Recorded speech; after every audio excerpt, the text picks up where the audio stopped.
finish up now with post offices that inevitably are losing money. Now, the government, of course, compounded all of this by taking away from many post offices all the other services. Very few post offices now where you can even renew a driving licence. And of course, when you went to the post office to renew your driving licence, the chances were you'd buy something else.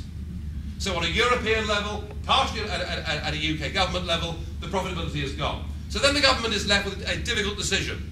Does it subsidise loss-making post offices in order to help the social good that I talked about?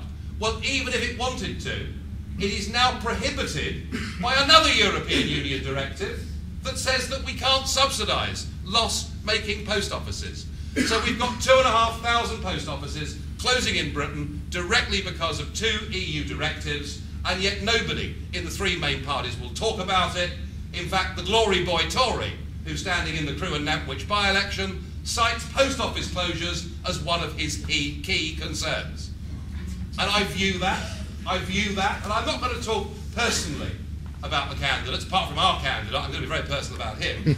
But I'm not going to talk personally about the candidates, but it is this sheer rank hypocrisy that makes me angry. And of course, some people may think, well, if we have a Conservative government and not a Labour government next time round, it may make a big difference as far as immigration is controlled. We're told the Conservatives now are concerned about immigration. Well, I can tell you, I sat in the European Parliament in 2003 when we voted on the expansion of the EU to the east. By the way, this debate never happened in the House of Commons, because they don't discuss anything anymore.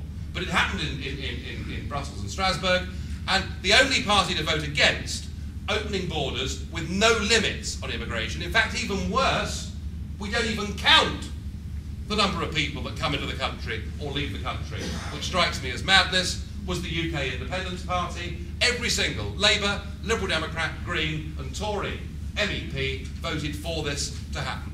And there's now nothing we can do about it, all the while we're part of this European Union.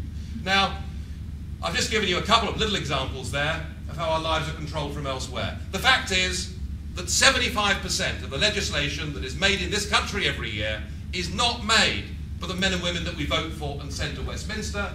It's made in the European Union. We have an 8% say over that legislation, and we're outvoted again and again and again.